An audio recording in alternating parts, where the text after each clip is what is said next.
Good morning mga ka-DIY. Ito yung current consumption namin, 736 watts. Bukas kasi yung aircon. At ngayon ay nasa 9 AM. Buksan natin ang ating grid tie setup. Ipa-power on natin mga ka-DIY. Ipapakita ko rin pala yung setting niya ha. So i-on natin yung DC breaker, AC breaker, at i-on natin yung kanyang DC switch. So, ayan. Tingnan natin mga ka-DIY.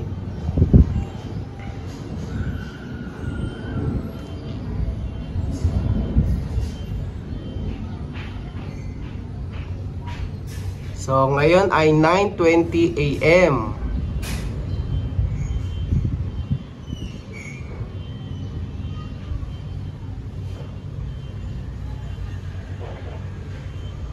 May waiting time nga pala yan na sinet ko muna ng 3 minutes mga ka-DIY.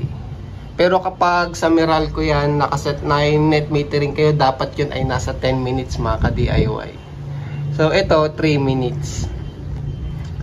So ipakita ko pa, may makikita na ba tayong setting? So ayan, open circuit voltage natin, hindi pa siya gumagana, nasa 91. Ay, kumulimlim, nawala. Kumulimlim, 92 mga ka-DIY. Ayan, 93. Ayan, lumiliwanag, 94, 95. Open circuit yan na kasi hindi pa nabubuhay yung ating, hindi pa naman nabubuhay ito. Waiting pa yung ating grid tie inverter. So, nasa 97 volts. Kaya mag-iingat kayo ha. Huwag nyo nga hawakan yung DC wire natin. Ito, live yan. Makikiliti ka rin dyan sa 97 volts mga ka-DIY. Grid power natin yung galing sa Meralco, 232 volts. So naglalabas, ayan, tapos waiting pa tayo mga ka-DIY. Tapos ayan yung grid frequency natin, yung total energy niyan. Ito nga pala mga ka-DIY, nabili ko lang to second hand 3 years ago nga, 7.5. So napakamura, di ba? Ang tagal ko lang hindi nagagamit, naka-stock lang siya. So ayan, finally na set up na natin siya ng maayos. So ayan, DC volts. So hintayin natin, malapit na yan kasi trees. Pakita ko na rin pala yung setting no, habang naghihintay tayo. Punta kayo sa advanced setting. Ang isi-set nyo lang kasi talaga dito yung profile. Kasi, pero yung iba namang seller, pag binili nyo, isi-set na nila yan sa standard ng Philippines. So 001, enter yan. Tapos select standard. So yung sa akin, nag-user define ako. Kasi nag-e-error ako mga ka-DIY sa, pwede kasing palitan yan eh, ayun o. Hanapin nyo yung PH0, PHL. PHL yun yung Philippines. Kaso masyado tong madami, matataga. Ayun, PHL. So pwedeng PHL ang iselect nyo. Philippine standard yun. Kaso ako, ang ginawa ko, user define. Kasi nag-a-alarm mga ka-DIY, lumalagpas yung voltage pag dun sa PHL. Kaya ang ginawa ko, user define na lang. Kasi may nakita naman ako, sinet yan. So sa user define, makikita nyo, meron tayong overgrid voltage 1 to 60. Set nyo na 260. Overgrid voltage 2 to 80. Tapos undergrid 180. Undergrid D2 170. Tapos yung frequency, overgrid frequency 63. Overgrid frequency to 63 din. Undergrid frequency 57. And then undergrid frequency to 57. Yun lang naman.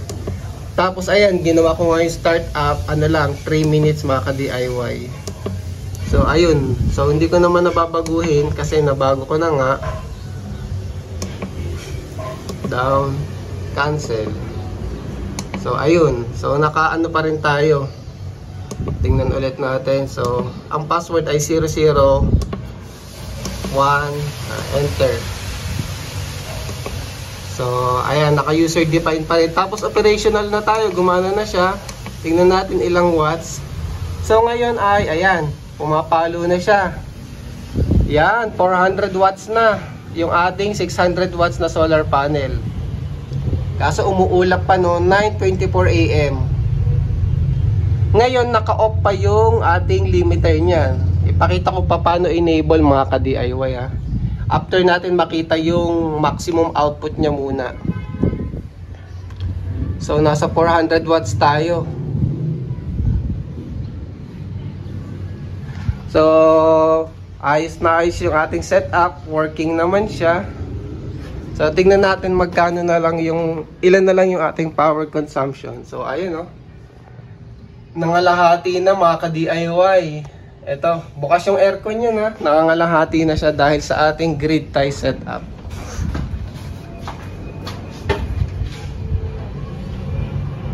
$400.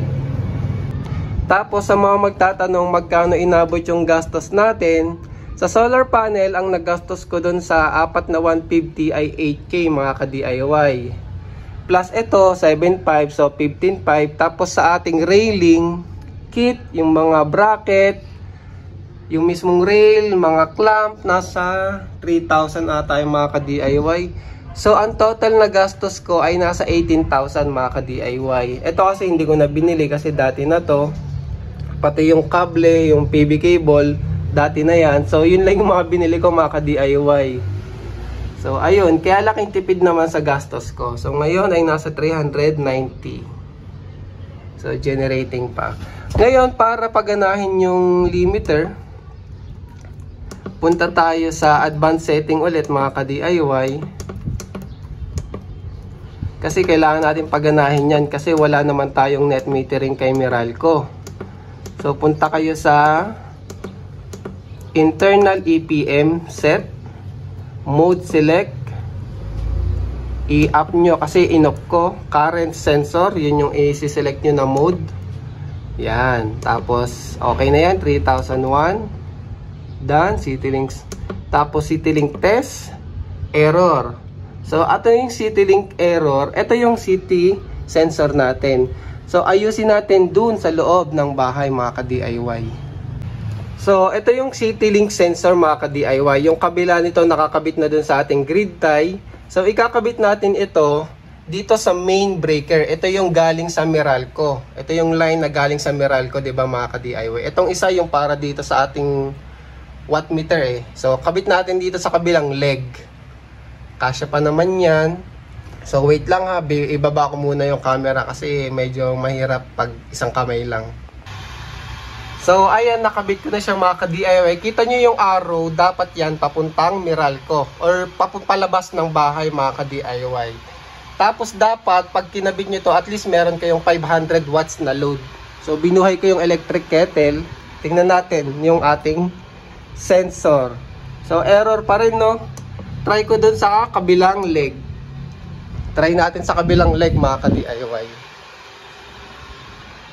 So ayan, nilipat ko dun sa kabilang leg kasi Meralco kasi live yan mga ka-DIY eh, 110. So tatry nyo lang kung alin yung gagana. So nilagay ko dito sa taas, palabas. Dapat ang lalabas ay CityLink, correct. So okay na yan mga ka-DIY. Enter na, skip na natin. So ayan, makikita nyo generating yan. Pero kapag naka-enable na yung limiter, dapat may makikita tayong limit by EPM. So tingnan natin, abangan natin mga ka-DIY. So kapag bumaba yung consumption ng bahay, dapat bababa rin siya mga ka-DIY.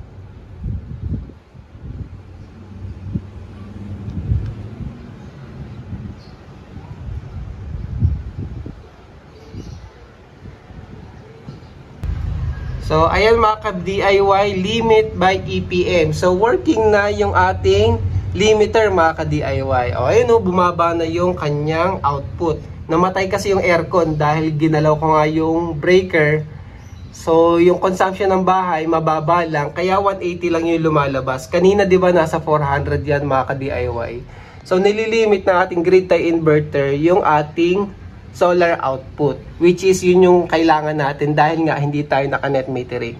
So ngayon bubuhayin ko na ulit yung aircon para at least magamit ko pa naman yung solar power natin na sobra, o kaya magcha-charge pa ako ng ibang bagay, magcha-charge ng battery or kung ano-ano pa mga ka-DIY para hindi sayang. So yan lang yung disadvantage kapag mababala yung consumption ng bahay mo at sobra yung solar, syempre sayang yun. So, pinakamaganda talaga yung grid tie setup, yung malakas yung konsumo sa bahay at gusto lang makabawas sa umaga. So, bubuhayin ko na yung aircon. Yun kasi yung pinaka-purpose ko dyan eh. Yung aircon sa umaga, at least nagagamit ko nang hindi ganun kalakas yung konsumo ng kuryente dahil nga may solar tayo mga ka-DIY. So, ayun lang para sa video na to. Maraming salamat. At siya nga pala, lahat naman ng link kung saan ko ito nabili, check nyo lang yung meron dito sa YouTube na panibago eh. Pindutin nyo lang yung product dyan, lalabas na yung product list mga ka-DIY. So ayun lang, maraming salamat and thank you for watching mga ka-DIY. Ayan, kumulimlim.